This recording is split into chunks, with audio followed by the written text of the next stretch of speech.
Hey, rookies, and welcome back to the Rookie Farmer Podcast. Yeah, you know it. It is the home of the dreamers, the schemers, and the hustlers here in the world of small scale agriculture. If you're new here, my name is Alec Smith.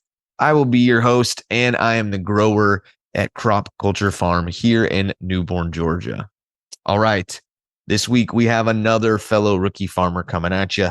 I had the pleasure to sit down with Cyndi and Savannah of Love Equals Farm in beautiful, amazing, peaceful, perfect Southeast Tennessee. Those of you guys don't know, that is my old stomping grounds. It's where I grew up, went to school, and actually where I had my very first farm job 12 years ago. Feels like a lifetime ago. But we sit down with Cyndi and Savannah and we talk about a lot of really amazing stuff, like the challenges of finding a market and sales outlets when you live in an extremely rural area. We talk about the joys and the potential hardships of working with your partner on the farm. And we get into the ways that we can become more efficient and we can become better growers with the hands that we're dealt. So let's get into this one with Cyndi Savannah of Love Equals Farm. All right, so today we're sitting down with Cyndi and Savannah of Love Equals Farm up in my old neck of the woods, up there, sort of East Tennessee, an area that I love and it's near and dear to my heart, even though I'm not farming there. So, ladies, I will get to sort of live vicariously through you today as I dream about what it'd be like to farm back in the home country. But just for everybody listening at home, kind of give us a little bit of intro to you guys and your farm and what you guys got going on up there. Yeah, of course, my name is Cyndi. This is Savannah, my wife, and we started Love Equals Farm in 23 as a concept. I just loved gardening, and we thought that everybody should have equal opportunity to have good quality produce. We live in a food desert.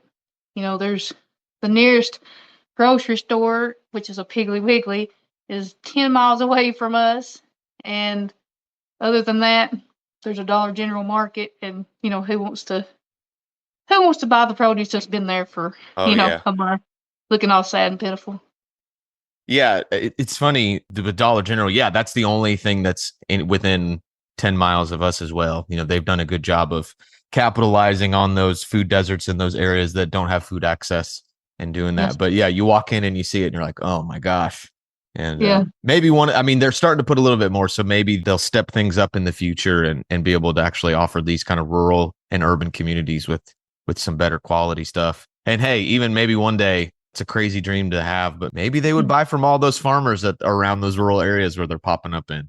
But I'm not holding yes, my that would breath be on that great. one. And how much space are you guys growing on right now? We've got about a quarter of an acre. It's just a little under a quarter of an acre is what we're farming on. Gotcha. And are you guys kind of doing your typical market gardener, kind of a lot of greens, roots, so on and so forth? Yes, yes. And then we're not no till. We do till. We have a small Troy built junior, Yeah. tiller, but this year I'm doing like 4 foot beds and got Okay. an 18-inch walkway between the beds because that's what the tiller will fit down. It's just a really small, and we're loading it up with greens and carrots and lettuces, some salad tomatoes. Awesome. Cool. So kind of sticking to the high rotation, real profitable stuff. Right, so get it in the ground quick, get it out, start all over. Yeah. So a question that I've wanted to start asking all the people that I talk to, and take your time if you need to sort of recall the moment, but I would love to know what was sort of the moment that you decided, like, I think we want to, not just garden, but we want to start farming. Well, of course, where we're at, the rural, everybody had a Yeah. garden, growing up, and I always enjoyed it. But then I never thought that I could make, a living, gardening. So, and then being up here and being disabled and not being able to do, the work that I used to do, I needed something to do, and I needed to feel like I was part of the community, contributing to the community. Yeah, the aha moment was when the health declined, and we thought, well, we can work for ourselves and set our own schedule. Yeah. And so what was sort of the impetus to be like, we're gonna, we want to actually sort of take the plunge and actually try to earn a living doing this? It was, we're disabled. You don't make much money. Yeah. When you draw a disability check, it ain't much. We're Yeah. used to living on under 20,000 a year. So have to live very frugal. And I thought, we could eat better, our community could eat better, and we might make a little more money while we're doing it. Hmm. And when you guys started, did you have sort of this market garden mentality in mind, or were you just sort of thinking, well, just sort of expand the garden and just build from there, or was it really a shift into like we're going to actually build something that will be like a quasi commercial scale, farm operation that it's going to be primarily geared towards markets? Well, always in my mind, I wanted to gear toward market. I'm always, thinking like that. And then you get caught up in, oh, I can do canning as well. I can do this, I Mhm. can make breads, all that. And then you realize there's only two of us. We're going to have to scale back and say, no, I really like growing. That's what I like to do. So let's stick with that and, see what happens. And I always hoped it would grow into a business. I started the little Facebook page and thinking, well, let people follow us. Okay, if I plant this seed, let's show them. Here's how I plant it, and maybe somebody else can learn from what I was doing. Yeah, the first year the mentality was, the family garden. And Yeah. then the mentality kind of swapped over to, okay, let's make this an actual business. Yeah. After we had a first experience with the farmers market, and then we're like, okay, we can do this. Yeah. What was that first market like? Oh, it was great. Well, we didn't have a ton of stuff, but we sold out. We sold out the first yeah. three markets. Three markets. Yeah. And then and we were selling. We had premium prices. I mean, this was selling really great. We're selling 8 ounces of salad mix for $10. So Heck yeah. yeah. But on our end of the county, there's not a farmer's market. So we was having to drive 40 minutes to the other end of the county because we're really spread out to go there. But it was actually great. And we had a cooler, like one of the old Coca-Cola coolers that goes into a store, froze everything we harvested right before the first market. Oh no. But I thought, well, I don't need to harvest everything. I was preserving some for the next week. So we had to go back out there and reharvest everything, but it turned out good. Awesome. Yeah. So what was sort of some of the reaction? I mean, so with the farmers market is that still the market that you guys are doing? The one that you started with? Yes. Okay. Mhm. And so were you guys sort of the odd man out with bringing kind of this premium profitable market garden stuff, or were you just sort of kind of just fitting in with sort of the vibe that was already going on? No, we were the only ones there with that kind of stuff. And of course, it was very diverse. I mean, there was people selling biscotti, people selling crafts, kind of. But we brought our stuff, and it was just like, wow, people were searching us out. Just Really? word of mouth. Yeah, word of mouth. They were coming and saying like, we heard you have this. We heard you have the best cucumbers, the best salad mix, and they were snatching it up. Yeah, and they didn't care at all about what you were charging for it because the No, quality was definitely there. right. No questions. I mean, out of all that, we might have had two people that kind of looked and walked off. They didn't say anything, but that's great. We knew who we were marketing towards, and you're doing well when the elder community comes and buys from you. yeah, Because you know how they're more picky about what they want. yeah, Yeah. But I think also with that, they are of the generation that knows what good produce is like. right. For me, I'm 31, grew up, just eating from the grocery store, and you sort of have this expectation of sort of, I mean, I wouldn't have said growing up that it was tasteless, bland, water-filled, cheap produce. It's just kind of like, I guess this is what vegetables taste like. And it's like, no wonder I didn't like them as a kid. But that generation, I mean, a lot of them grew up of the time when everyone had gardens, everyone was eating fresh and in season. At least in my experience, the last couple of years, yeah, an older population is definitely become kind of our core business with people coming to the farmers market. And I would have thought for sure that they would be the ones that would try to haggle me or complain about the price. But no, I think because they know what they're getting, they know the quality of it. And they're at a stage in their life where they have to be extremely conscientious about their health. And so they're willing to invest in that. And so it's cool that you're saying that because I've had that exact same experience. Another thing, I'm really sort of still processing you saying that like people were just totally like, yeah, we're going to hunt you out because you have the best cucumbers, you have the best lettuce.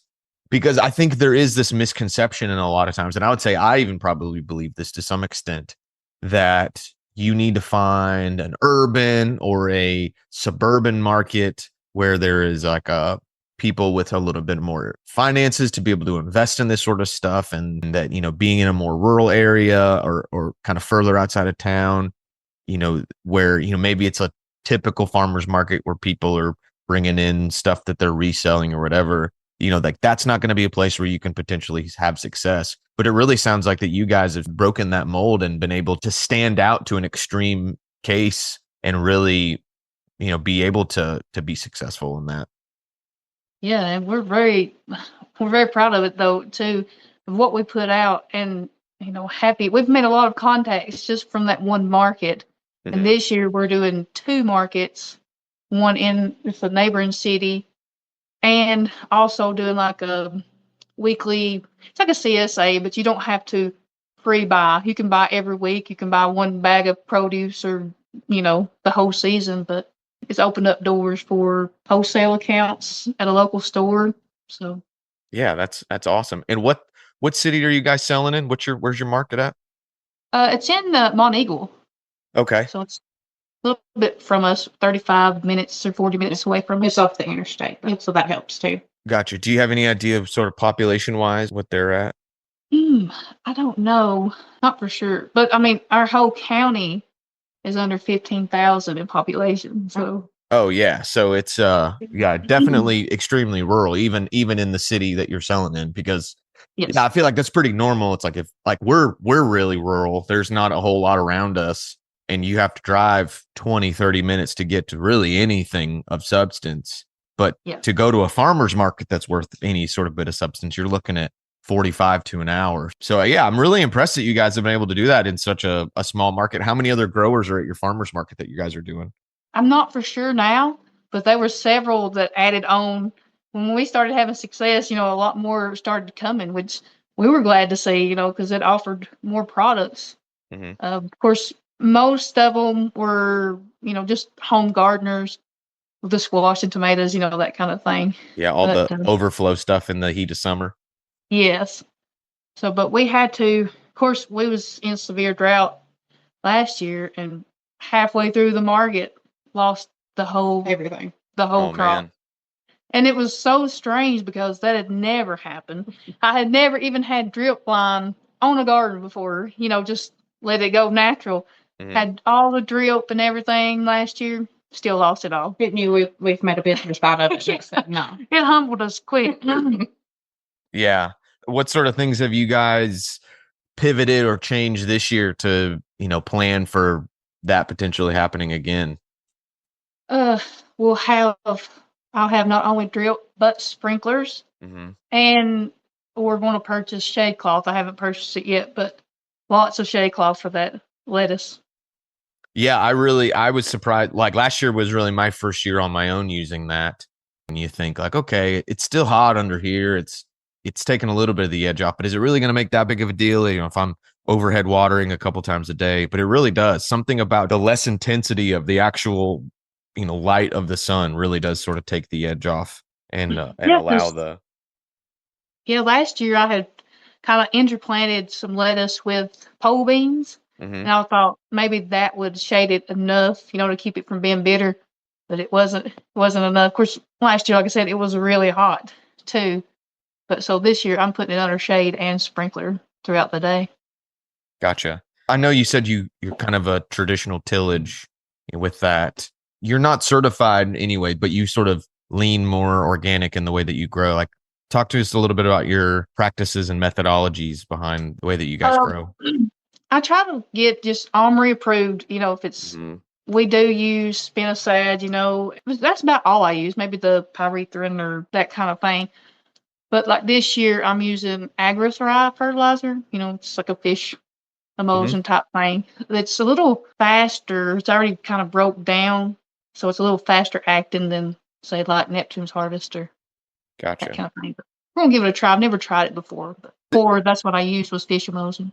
Yeah, and kind of growing organically, is this something that you planned on from the start, or over the last year and a half, almost 2 years now, have you sort of evolved to start to grow this way?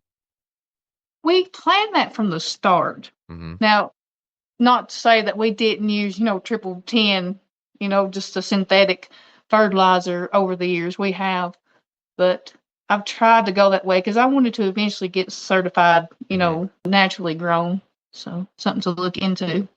Yeah, actually, so obviously we're recording this in March. I'm not sure when it'll come out. It'll end up on the schedule at some point, but we just released an episode that I did with the executive director of CNG, and Mhm. that was one of the things that I really encouraged new growers to do is listen. You can make money growing this way. I don't care what any old timer tells you, and it's like it doesn't yield enough. Like it, if you do it well and you balance your soil and you're kind of feeding your soil ecology, you can turn a profit. And then the benefit of it is you don't have to decide one day, I think I want to get certified, and then have to go through the whole challenge of pivoting and totally retooling the way you grow. Because I can imagine, if you're using 10 10 10 on a regular basis, that stuff's like rocket fuel. And Yeah. it totally changes like when you can fertilize, how much you do, the ways the plants react to it. And if you have sort of your methods and your practices dialed in for that, and then you decide, well, we think if we want to sort of get the leg up on this market, or we want to reach a different clientele base, like we probably need to move towards certifying, then all of your standard operating procedures have to, in a way, go out the window, and you have to retool everything. So I think it's Yes. extremely valuable for anybody who's a new grower to make the decision sort of from the jump, that it's like, if there's ever any inkling that in the future you want to be certified, or frankly, if you're going to sell at a farmer's market, I'd say the majority of people who are going there are looking for that. They don't want conventional produce. They'll come and say like, hey, is your stuff organic? Or, do you use chemicals? And that's a pretty obvious question that we get a lot, and Yeah, that so, was the first questions we got when we set up, how do you grow? Do you use chemicals? So, and they really liked the fact that I said, well, even though we're not certified, mhm. organic or anything like that, we try to use those practices, approved fertilizers and sprays. But Yeah. Well, I would definitely encourage you guys. It sounds like you're already considering going CNG, but as a CNG farmer myself, I sort of do my job of being an evangelist for them. I was able to go from the application process to actually getting certified. It only took me like 3.5 weeks. So wow, it was really fast. The longest period of time was just getting another farmer, I went with a certified organic farmer, just getting another farmer to come and do the actual inspection. If I would have had that lined up already, of course, we're all busy, so it's hard to get someone to take time away for an afternoon to come and do the inspection on your farm. But if I would have had that already set aside, I probably could have done it in a couple of weeks. And so wow, I would really encourage you guys to, I think it costs maybe $25 to submit the application. It doesn't take long, especially if you already know what you're doing. You already have your list of fertilizers. You aren't, it's everything's OMRI approved. You can have your application done in an evening, and they'll probably get back to you in a couple of days, and it's a pretty quick process. wow. I didn't know what the cost was. I hadn't really looked into it. I've been on the website a little bit, but that may be something we do next month. Yeah, and I think it's kind of between $250 and $300 a year, and so they Mhm. break that down monthly, so it's just like a monthly debit out of the account. It's like $25. You can do more if you want to. Obviously, they're a nonprofit, and they encourage people to be able to go above and beyond that to help the organization. But compared to the cost of inspection and certification for USDA organic, it is hands down. I mean, it's night and day difference, and it follows all the same standards and practices more or less. And so it's not like you really have to do anything different. It's really just the inspection process and the reporting process that are a little bit more realistic for small scale growers to meet those requirements, as opposed to, what the USDA asks you. Yeah, and it would give us a chance to meet other local growers too that is certified because, like I said, we're rural and very introverted. So give us a chance to meet those, and see what they're doing on their farm that we might learn from too.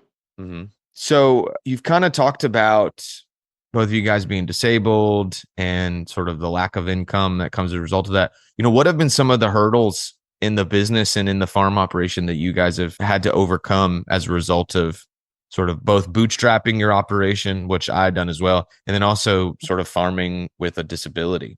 Well, the reason I till is because I'm not physically able to move compost, to hmm do all that which I would have loved to do. That's what I wanted, starting out, that's what I was going to do. And I was like, I can't do it. I just cannot. And for us too, being in a rural environment and being, part of the queer community, there's some struggles there. Sometimes I people will imagine. look at you and like, I'm not going to buy from you because you are not what I believe in, hmm Yeah. but, and that's okay. They can be like that if they want to be, Yeah. but we're learning throughout meeting these new people, these markets and stuff. And there's more of us here. We're not alone in this hmm rural area. There's more people like us. So it's really creating a good community for us, really. hmm So is it just sort of on the physical side of like tilling and those sort of things, or are you limited on like the amount of hours that you can work, the times a day that you can work, those sort of things? Because like for me, I mean, I'm just like, if it wasn't for my wife and kids, I'd be sun up, sundown, and then plus or minus 2 or 3 hours on either side of that, and just like run and gun all day long just to get stuff done. Oh yeah, and I would love to be like that. Yeah. And I can maybe do that, for a couple of days, and then it's going to hmm catch up with me. But for both of us, like she can't stand up long, we're bent over, so there's issue there. So we kind of take care of each other, and we have a spoiled fur baby. He runs the house, so we kind of have.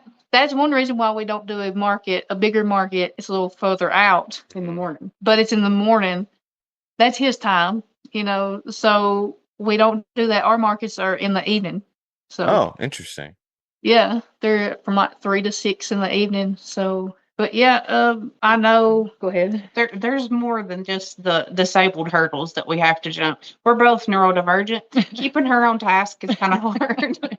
Yeah, Yeah. you could tell that I, by talking to me, but yeah. I mean, I'm right with you there, sister. It's hard to, I don't have, my wife's so busy with the kids. I don't have anybody to keep me on task. So it's usually just me trying to do that, but I definitely get it. Yeah, it's kind of, I do, the garden work because that's what I'm into. And she's like, here's your plan. Here's your outline for today. Oh, You know, nice. do this, this, and this. Here's the funds, here's what we can spend or whatever.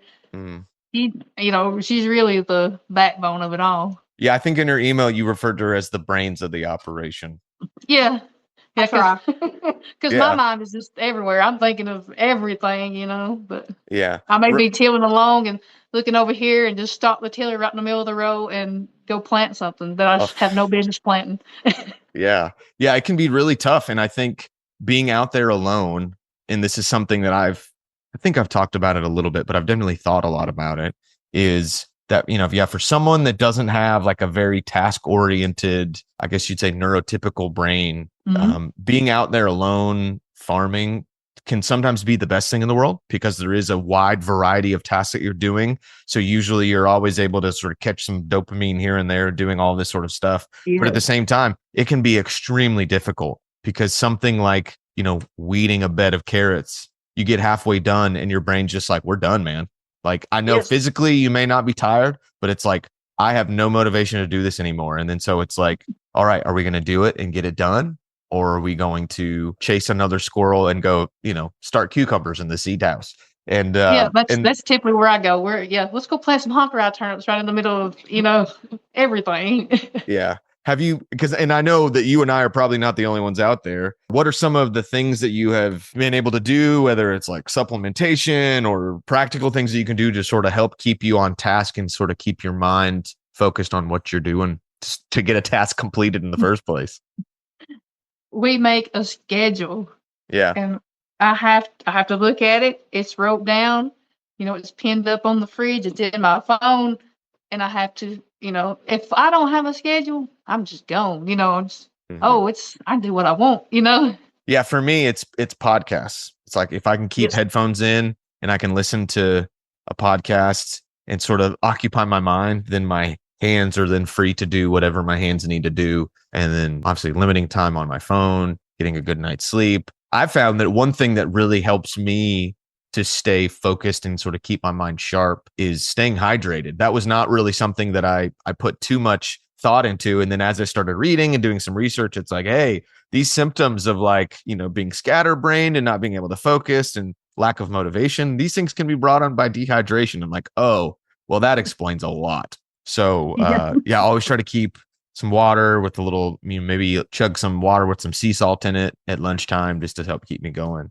But it's nice to meet a fellow traveler on this very squirrel filled path that we're on of farming with not normal brains.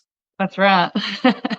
So whether it's mentally or physically, what are some of the ways that you found that you've been able to take some of these challenges? So you have some constraints that you're working with here, and have you been able to take those and sort of turn them into some positive constraints to say, all right, well, we're only going to work this many hours today, or this is as much of a bed that we can plant at a time? I don't know if I'm asking a question or making a statement, but do you kind of understand what I'm getting at here? Yeah.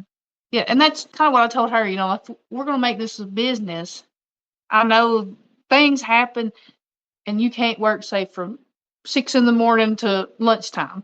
Mm-hmm. Things happen, but a lot of the times you can do that. I told her, so if we're going to make a business, we're going to have to try to set some hours, to try to do what we need to do. And that's kind of from early morning to lunch, I'm out in the garden. And then of the evening, then you take the time and walk the dog, and do that kind of thing. But and where was we going? I lost it. Like we've said where we can't work in the garden, and we take that time to maybe make a more complicated dish for supper, or we can ride the dog around in the car instead of, we're focused on we can't work in the garden. Oh no, what are we going to do? Yeah. We'll take that time and push it towards something else in a positive manner. Yeah, I think it's good. I mean, as much as I know you would probably love to be able to be working, crazy 12-hour days out in the sun and the heat. I think in a roundabout way, those constraints can really become a good benefit, because it probably can keep you from burnout or more than, someone who can just work unlimited amount of hours, maybe they're just single and, they're young and they can just hammer it out and do that. But just because you can work more doesn't always necessarily mean that you should. And, right. and we all have certain constraints, and I think it can be really easy for us to instinctually see them as a negative and wish that they weren't there so that we could do more. But in my experience, I've found that, working with the things that are in our hand, we didn't ask for these sort of things in a lot of ways. Sometimes they're just put in our laps. We're born with them, or your wife has a baby, and it's like, obviously I played a role, but I didn't necessarily have a say in that.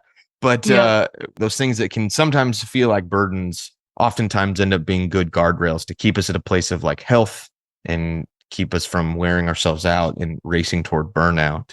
Because I feel like that's sort of the scary word that always gets brought up a lot in this space is, how do you avoid burnout? Or how do you keep from even dipping your toe into that water to start? And really, I'd say, working with your constraints and even applying more constraints to yourself from the get-go can really help you divide out your time and say like, all right, this is farm time, whether it's I physically can't work anymore, or mentally I can't work anymore, or it's like I've just blocked off that the farm gets 8 hours today, and after that 8 hours, I'm done.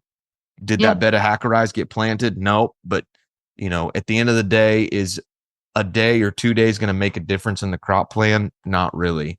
But being able to be there, be with my partner, be with my spouse, my family, or rest my body, like those are super important things that I think a lot of us newbies have a hard time remembering.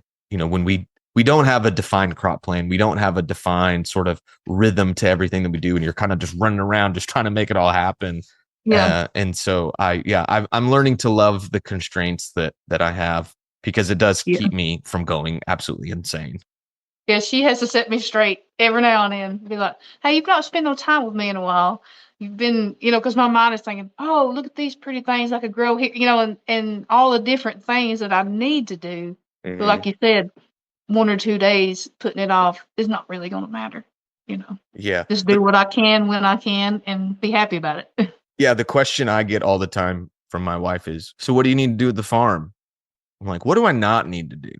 Like Right. that's the most loaded question in the world. Like, what do I need to do at the farm? Like, all right, do you need me to start with like, what do I need to do to keep this place from burning to the ground? Or what do I need to do to, have enough to sell on Saturday? Or what do we need to do to be ready for next season? Like there's such a giant list. That's such a loaded question. Yeah, and having a partner, having someone there with you who can sort of keep you on the straight and narrow is really beneficial. Like this year, our daughter starts t-ball in 2 days. We'll have her first practice, and it's like, practices are on Fridays. Really, the day before the farmers market? That's my day where I just work until dark and it's all done. And it's like, not anymore. Nope. I have to be done by 5:30 if I want to take my little girl to t-ball practice. And so it's like, all right, there's a new constraint, which means we need to refine the process. We need to dial things in a little bit more because no more work until 7 or 8 o'clock on Fridays anymore. And so, and I think in the long run, as much as it's going to suck for the first couple of weeks, it'll make me a better farmer. Obviously, it'll make me a better dad. And so having somebody there with you to sort of be like I said, the guardrail, I think that's really valuable. And in some ways, I'm not envious of the single people that just have all the time in the world to work because, they don't have someone pull them aside and be like, I think you're done for the day. I think you need to come in. Yeah, correct. And that's, like where you was used to working all day on Friday, just break it up, other days. That's kind of the way we do because sometimes I don't know whether I'm going to have to spend the day in the bed, sick or whatever. That's just how it happens. You don't know when it's going to come on. And then it forces me to think, I've got to get everything done now, because I don't know when I'm going to be able to do it or when I'm going to get sick and not able to do it. And then she's just like, hey, it's not going to matter, just straighten up.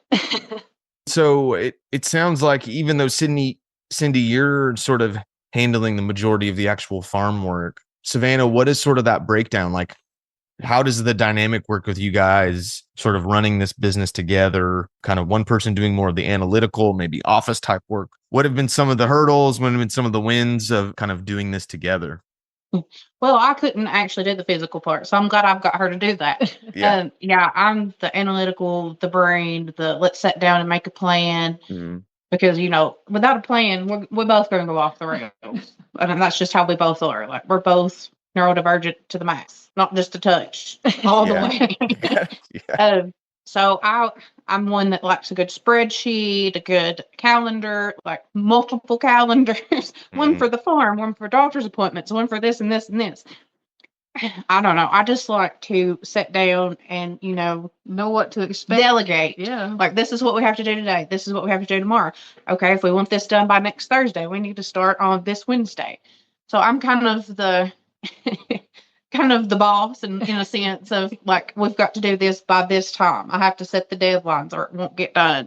Yeah. I'm not overly bossy. I could be, but it's just kind of a push and pull. Like, we have to level each other out. I don't think either one of us would get anything done if it was just us, one person. And when it comes to like discussing the farm, discussing the business, do you guys like delegate and set aside time to talk about that? Or does it happen around the kitchen table? Or do you guys sort of try to keep your personal life and your farm life separate? Or is it just all kind of intermingled amongst each other as it comes intermingled, up? But like, I'm like, okay, we're cutting it off at 8 o'clock. I don't want to hear about the farm anymore after 8 o'clock at night. I'm like, no, we're not doing it. That's our time to be us, not farmer owners, Mm-hmm. Yeah. Yeah, because I know that's something other farm couples, so my wife isn't directly involved in the farm business. She'll help me from time. She's I call her a CEO, my chief emotional officer. When I'm like melting down or in a rage, she's able to sort of like keep me cool. But obviously it's sort of just me. I have to handle the finances. I have to handle the actual operations of everything. And so, yeah, sometimes I'm trying to bounce an idea off. She's like, we're at dinner. Like, please turn it off. But I know that's something that a lot of like farming couples deal with. It's like, because not only are you running a business together, but I'm assuming you also live where you do business. Mm-hmm. And so from the moment you wake up to the moment that you go to sleep, it is all encompassing. And so I can only imagine, as someone who lives where they work, how consuming that can be. That also doing it with the person that you are doing life with can be sometimes a bit of a sticking point. Yeah, because it's hard, especially for me. I'm like, I could just step outside. Let me walk to the garden and just check, look up, look at it. I'll be back in 5 minutes. 5 hours later, she's nowhere to be found. It's like, and she's like, no, we're trying to watch a movie. You're not walking out there and checking on, it won't matter. And it's so hard being that close to everything. Oh, it'll just take a second. And then you find out that the drip tape's busted or, whatever. And you're like, oh, got to fix it. Yeah. Okay. Yeah. On the farm side of things, so you guys are currently on about 1/4 of an acre. Do you have any plans this season or in the coming seasons to expand your operation to increase your square footage and what you're growing? Yeah. We have about an acre, a little less than an acre and a half. I would like to get up to an acre, to expand. I know that would be a little hard with just me. I may have to recruit, some family or something, but I think, well, even, 3/4 of an acre, we could make good money, live more comfortably on 3/4 of an acre. But we do have land that we could expand on. Just need to cut a few trees, with us and the way our budget is, we have to plan, not 3 months ahead, not 6, but more like a year ahead, so that we can save up money to do, projects that we need to do. Yeah. So what would be the biggest constraint on expansion? Is it time? Is it infrastructure? Is it finances? It would be finances and then infrastructure. If we had, just greenhouses, unheated greenhouses, we could do a lot. We could grow through the winter, which is kind of the goal this year, is to make enough money so that we could set up a greenhouse, even if we build it ourselves, just so that I could have stuff to be ready in, January, February. It's already be kind of the first ones. Hey, we got it, And with that wholesale account, it would be great to have stuff even through the winter because they'll want it. Oh, yeah, absolutely. Yeah, I feel like that's always the three-headed hydra of expansion. It's like, all right, we need more time. We need more infrastructure, whether it's like need more equipment or better equipment so that the work that we can do can be more efficient or done faster. And we always need more income because more land takes more amendments, takes more seed, takes more cooler space, like what we talk about offline and all that sort of stuff. And I feel like a lot of times, it's like, oh yeah, just like if you've got the land, just expand, just grow more. And it's like, I wish it was that simple.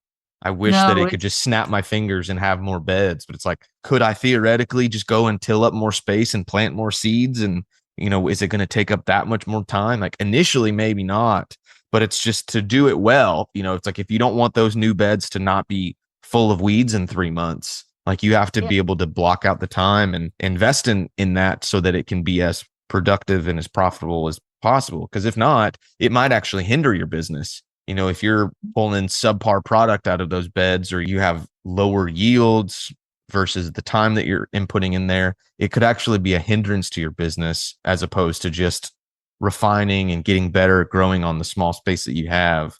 And then once you've sort of like peaked, you've maxed out what you can do on that, then it's sort of like, all right, we have to expand. Like we have to figure out where we're going to get the money, where we're going to make the time up. And I feel like with the business, making those decisions when you have to sometimes is a little bit better than it's like we're choosing to expand just because we want to. Right. And that's kind of where we're at.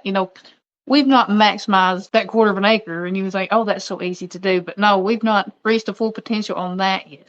Hopefully this year, we'll figure it out. We will do that. But for us expanding, I wouldn't even want to go straight to 3/4 of an acre from 1/4. I would want to try a 1/2 acre first.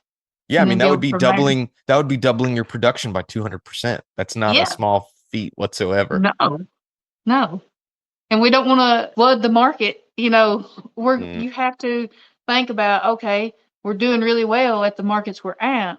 But if we go up, another 200%, are we going to have to go a little further out to sell that? Or can the market hold it, here? And what are some of those things that you'd like to do to better refine your processes to maximize that 1/4 acre that you guys are growing on? And it's just something simple. Silage tarps. Yeah. Our weeds are terrible. Of course, when you till, you just keep bringing those old seeds up. But silage tarps would be great. just to cut down on some of the time that I have to be out there weeding. And then just basic things like good drip tape that you may not have to buy every season, instead of having to buy, okay, we're buying it the cheapest because that's what we can afford, but it really costs you more in the long run. Yeah, I was out there today putting couplers on drip tape, that had holes in it. I'm like, man, this would be so much better. It's like this one line of drip tape has 3 couplers on it because it's like, a $3 piece of plastic to fix the drip tape is way better than buying a whole new roll of, 2,000 feet drip tape.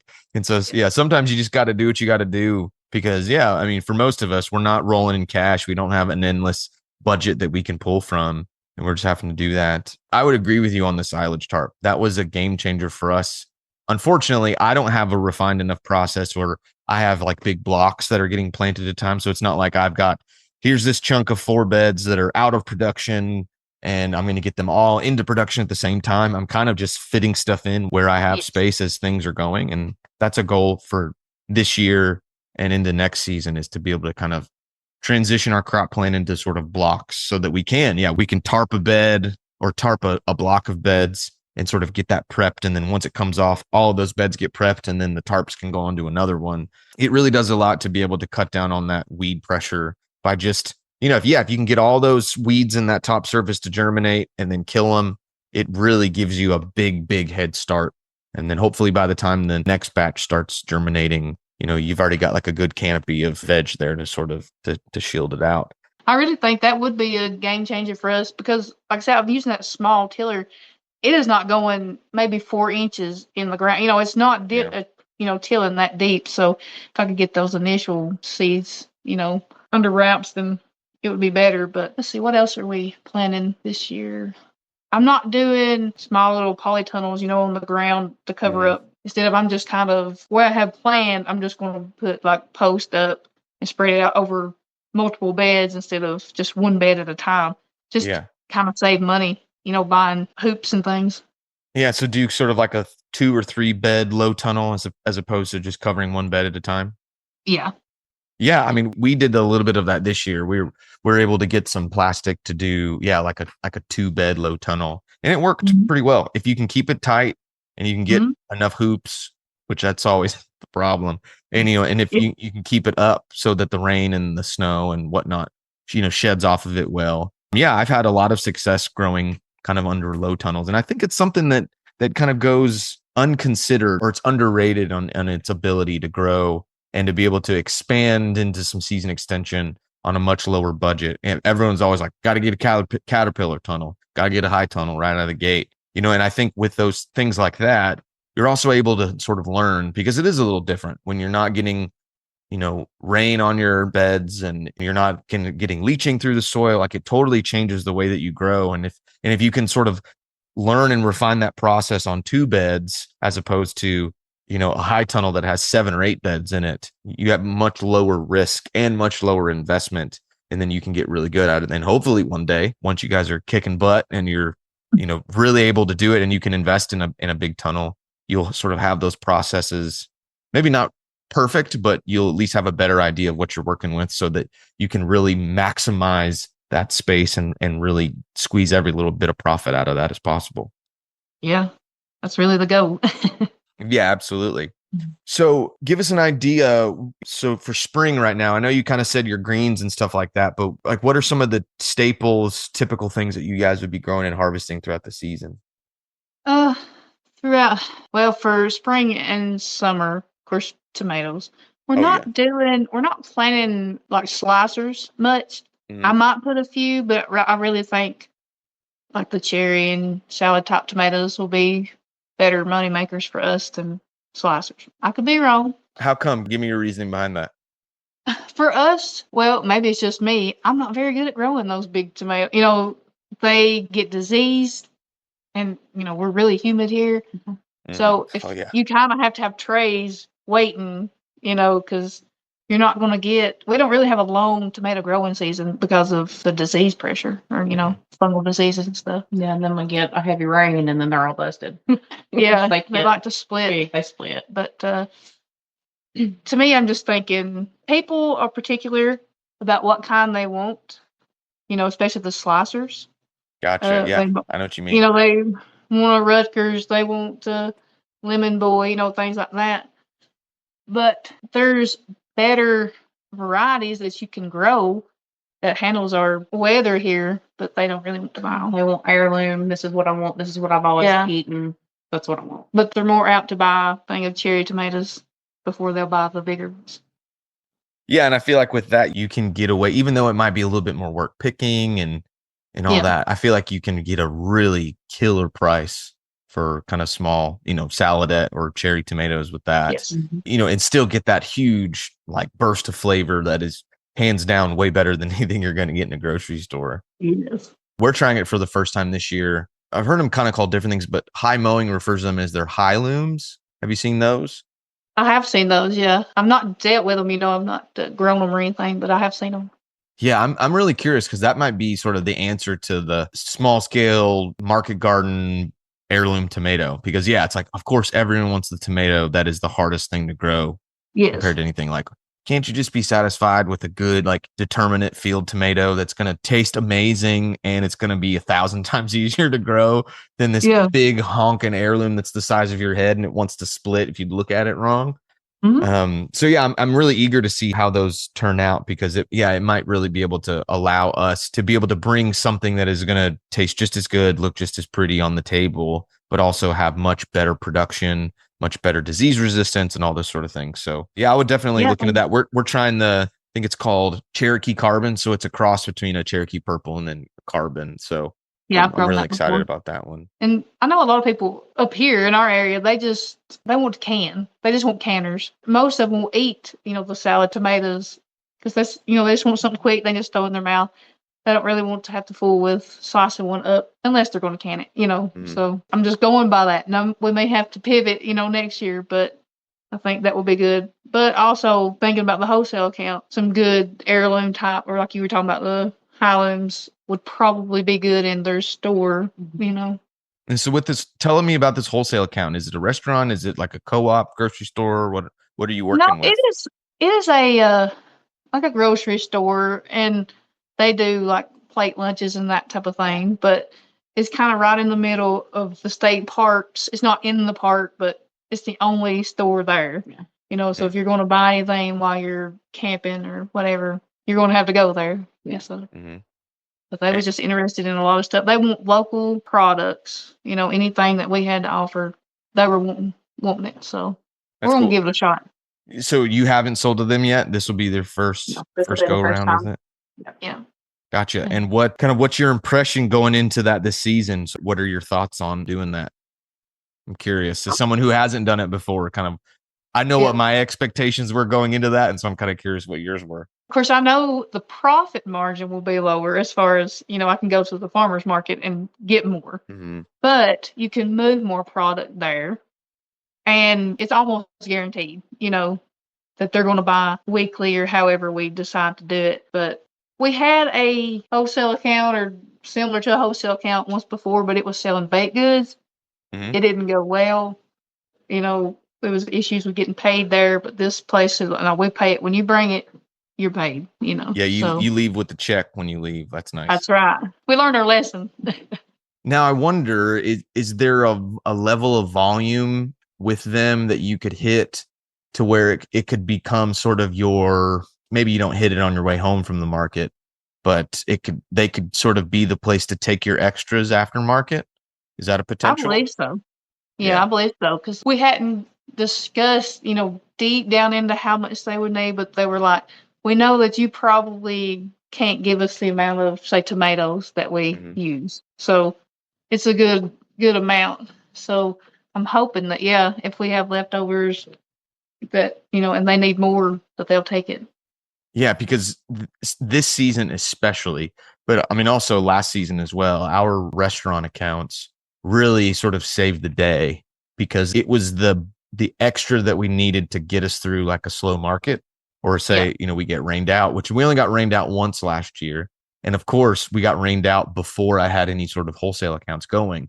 So I'm like, and of course it got called Friday afternoon. And I'm like, I've already picked everything. I've got all this stuff ready to go and I have nowhere for it to go because I was a sole farmers market farm at that point. And I posted some stuff on social media like, hey guys, and like I had to pivot and go to a coffee shop that I was friends with the owners and they let me kind of do a pop-up and we did all right. We maybe did half of what we would have done at the market. And at that point I had zero desire to do any sort of wholesale. I'm like, we're going to be a farmers market only.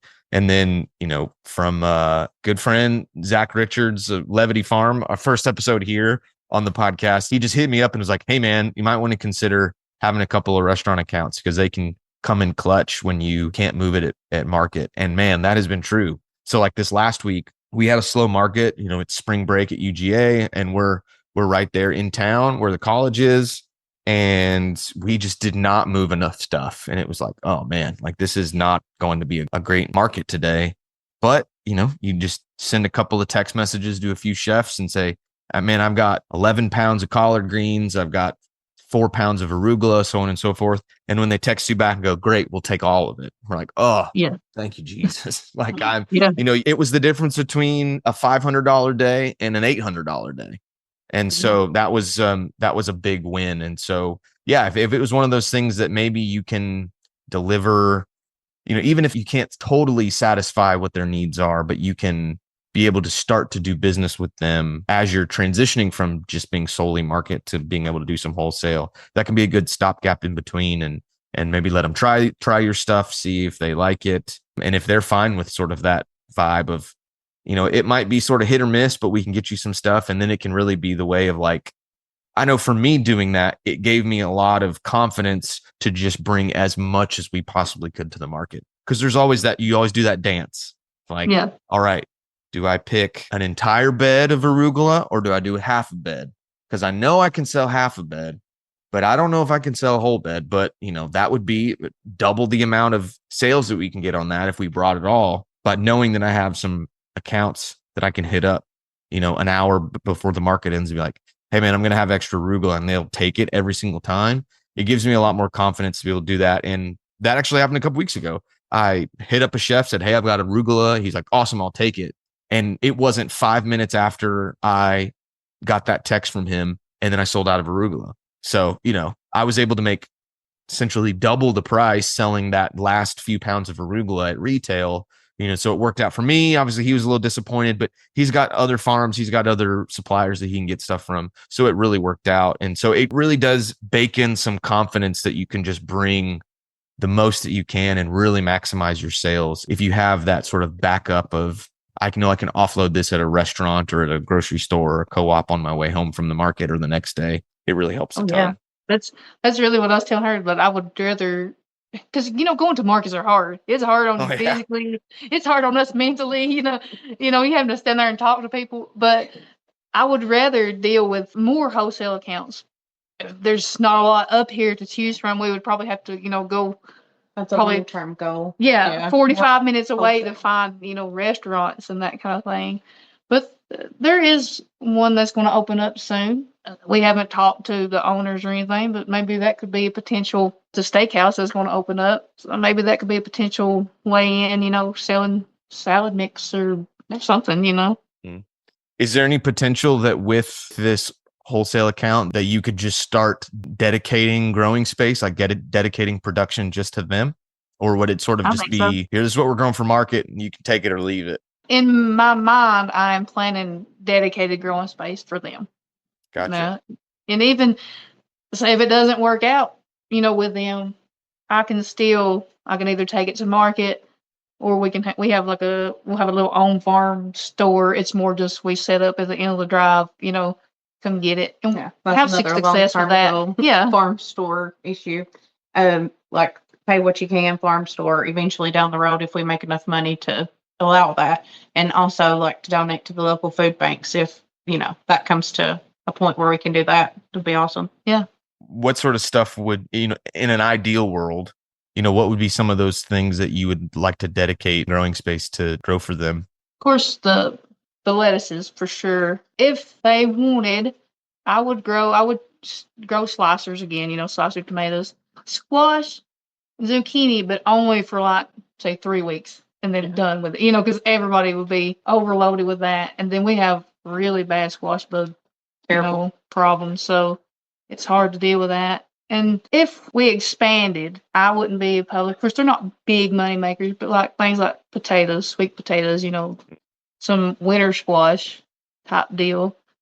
But let's see, green beans, that's another big one we grow, and cucumbers, that's kind of lettuce, cucumbers, and green beans. That's our 3 biggest crops for us. Interesting. Yeah. And are you doing pole beans, bush beans? What are you? I'm doing both. I said after last year I would not do bush beans again, but I did. So I'm actually doing a purple one. Just, throw some color in there, because you get a table full of lettuce. It's all green. Well, green and red, basically. Mm-hmm. You need some color. But, yeah, we do pole bean. I think it's like a Romano type. It's a flat stringed bean. Oh, yeah. I know what you're talking about. It's been up here, we call them handy beans because it come from a family, passed down. That's what everybody knows them by. But yeah, it's a big, wide, flat bean, and that's what people on our end of the county, that's what they want. Yeah, we that have particular people like call us up. Hey, you got any handy beans? Yeah. So we kind of have to grow them for them, and they're very productive. They're you make a lot of money off of them, really. So obviously we've talked a lot about the future, but kind of one last big future question. Kind of what are your top 3 goals for the 25 growing season? That's good. Good question.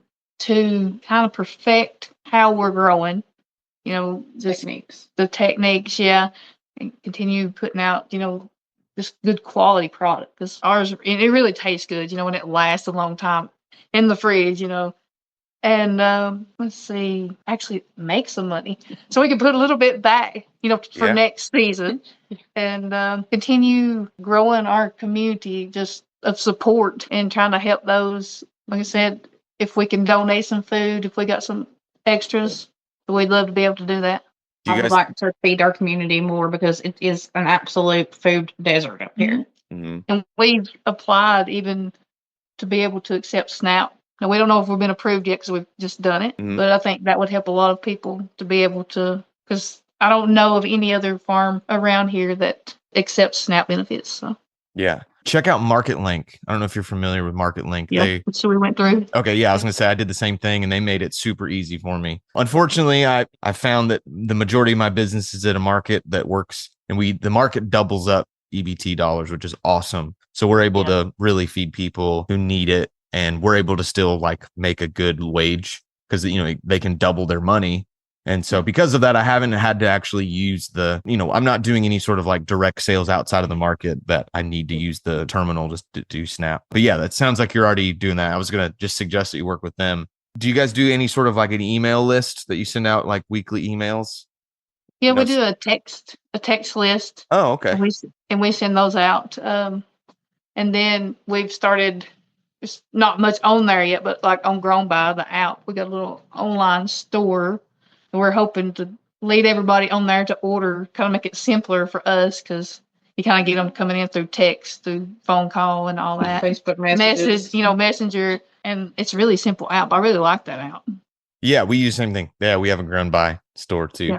So, and which was the connection to Market Link. So it sounds like we're kind of doing the same exact thing. Last year, we haven't really done it this year, mostly because our printer went down and I'm too cheap to buy a new one. So I can't print out the sheets. But yeah, we always had a clipboard at the end of the table with a form, where people could put their name, their phone number, and their email. And so we were getting that every week. We were getting dozens of people that wanted more information from the farm. And I found that people were less excited to open an email because of here's what we have for sale this week, or here's what's in season. They more loved the stories and the pictures of what was going on at the farm. And so it kind of became, and unfortunately I've just been too busy to really dedicate the time to do it well, but it kind of sort of became like a farm blog every week, just a few paragraphs. Here's what we're doing, here's a couple of pictures from the farm, and people loved it. No one ever said oh, your email, it was so cool that you're offering this week, but it was oh, I love the story about what it's like to have kids on the farm and stuff like that. And it's obviously for whatever reason, that's what people seem to care about. And I think it gives them an even deeper connection to the food that they're getting. And so maybe Savannah, maybe I'm working you into another job since you're Miss Computer Wizard over here. You can hammer out that while Cyndi's out there slaving away in the garden. Yeah. It's all about the story, really. I mean, we learned that. We have more people asking us, like, how do you grow? Where do you grow? What's the backstory? Than, oh, well, look at that tomato or look at that lettuce. You know, it's all about the story of who we are and how we grow. Mm-hmm.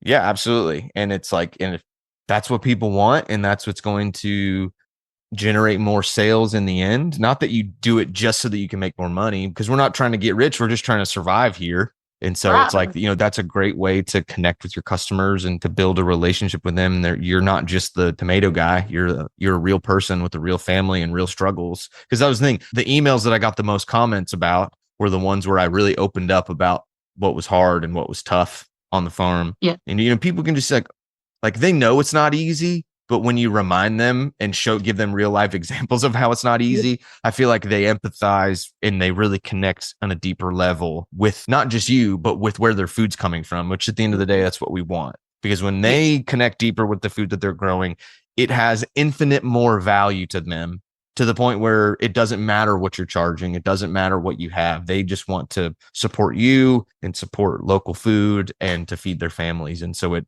all sort of works out together to be really great. Yeah. And it was a free MailChimp account. It's like you bootstrap it as long as you got a little bit of time to hammer out an email. And, now with AI and ChatGPT, you could probably make something super snazzy that won't do any of that. I'm kind of illiterate on the ChatGPT stuff. She can type out a paragraph better than I can. The punctuation's not there. I'm just going on, but it gets the point across. Yeah, emails were really big for us when we first were going to connect with our customers. And then I need to probably get back to doing that with the no time that I have. All right. One last question before we let you guys go. If you had to have a Mount Rushmore of your farm inspirations, so your kind of top 4 people, what's on your farmer Mount Rushmore, or who's on your farmer Mount Rushmore? Very good. That's very good. Of course, I think a lot of people can go back to the day of Curtis Stone starting the urban farm and telling you're here to make money, grow this. Of course, politics aside on Curtis, but he had a good farm plan, as far as that. Oh, Farmer Jesse, Jesse Frost. I like him pretty good. And I just kind of like back in the day, North Carolina, I taught, what's his name? Justin Rhodes? No, he does YouTube videos with cameras now. Josh Satin? Satin. Gotcha. Yeah, there you go. I like Josh's videos.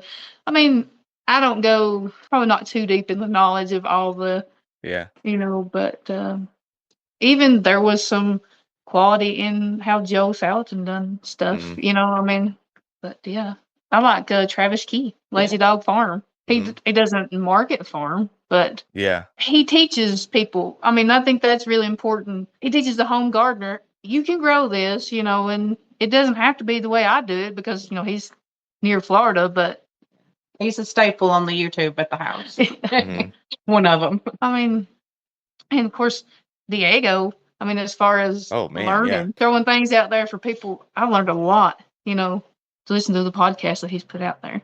He's really brought a lot of stuff together. Yeah, it's funny because when I started asking this question to guests, I was like, I'm going to get this like wide range of different people, and everyone says the same people. Everyone usually throws out Diego.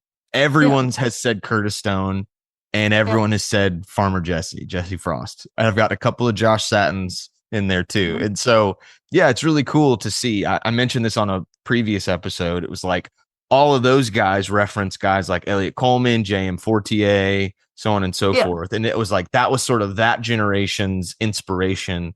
And now those guys have become this generation of market farmers' inspiration. Right.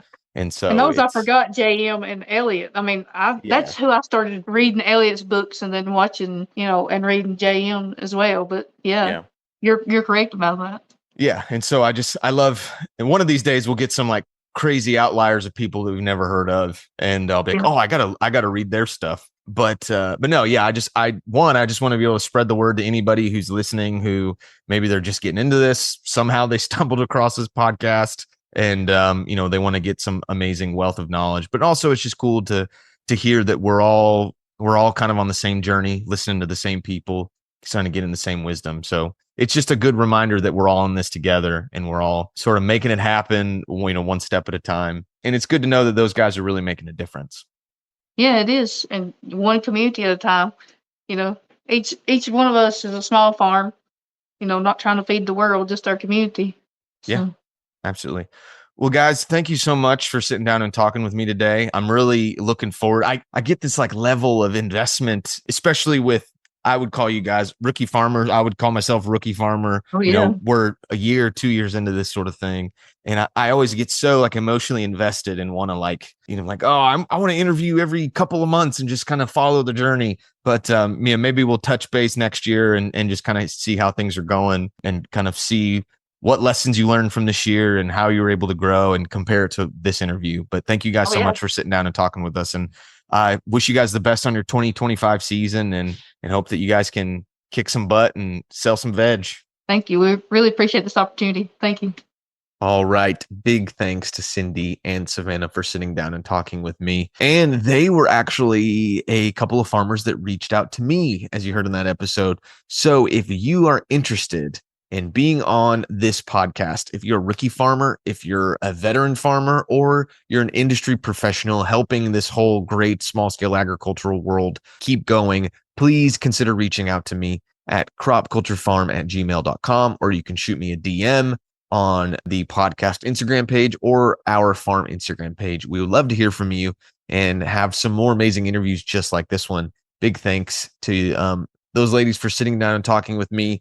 There isn't much that would make me want to move back home, but the idea of farming back in that part of the country sounds really amazing. Don't let my dad know. But yeah, oh man, it sounds so amazing to go back there and to work that land. But I will have to live vicariously through them for the time being. Once again, huge shout out to Diego and the whole crew over at Modern Grower for making this show possible. You guys make me look good, sound good, and get these podcasts out in a timely manner. So thank you guys so much. And please go check out the Modern Grower website so that you can see all the amazing tools and supplies that you need to be a modern grower. Things like the paper pot transplanter, the Jang seeder, quick hoops, and landscape fabric, row cover, the Sumi soaker, the quick click seeder, and all of the amazing tools and microgreen seeds that they have over there. So just go to shop.moderngrower.com and check out everything that they have that will make you a better grower, just like it has made me a better grower.